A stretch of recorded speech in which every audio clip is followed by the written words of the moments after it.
दिल्ली में कई गतिविधियां हो रही है और बातचीत के अंत में सरकार तो होनी है दिल्ली में, भाजपा और एनडीए की सरकार दिल्ली में होना लगभग तय है। प्रधानमंत्री जी ने कल ही ऐलान किया है कि हमारे एनडीए के जितने पार्टनर्स हैं उनको साथ में लेकर सरकार स्थापन करने का दावा वो पेश करेंगे।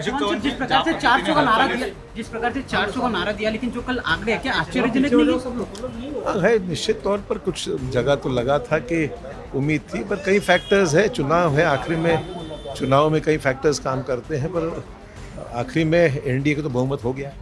जो पूरे भारतवर्ष में जनता ने सेंस कर लिया, खास करके मैं बधाई दूंगा ग्रामीण क्षेत्र के साथियों को, क्योंकि वहाँ पे बहुत भारी वोटिंग मोदी जी खिलाफ हुई है।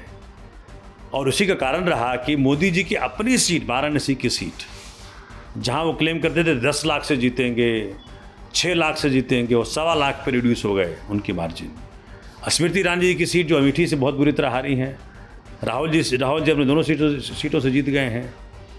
दिल्ली में वो शायद दिल्ली की जनता वो सेंस नहीं कर पाई कि मोदी जी को तीसरी बार भारतीय जनता दायित्व नहीं देना चाहती। नकारात्मक राजनीति के खिलाफ जनता ने मतदान किया है।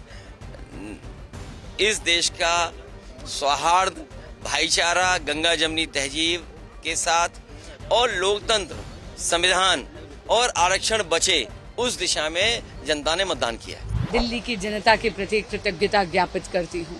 नई दिल्ली संसदीय क्षेत्र से आपने भाजपा का चयन करा है, इसके लिए देवतुल्य मतदाता की मैं हृदय से आभारी हूँ। और मैं आश्वस्त करती हूँ कि आपने ये जो विश्वास दिखाया, इसको कभी निराश नहीं होने दूंगी। ये जीत आपका जो अगाध विश्वास था हमारे यशस्वी प्रधानमंत्री श्री नरेंद्र मोदी जी की लोक कल्याणकारी नीतियों में, उसका प्रतीक है। और मैं तो पहले दिन से कहती आ रही हूँ, बाबा सोमनाथ का आशीर्वाद सदैव हमारे यशस्वी प्रधानमंत्री श्री नरेंद्र मोदी जी के सिर पर है। सामने कोई भी सोमनाथ खड़े हो जाए, फर्क नहीं पड़ता। दिल्ली की जनता ने साबित कर दिया।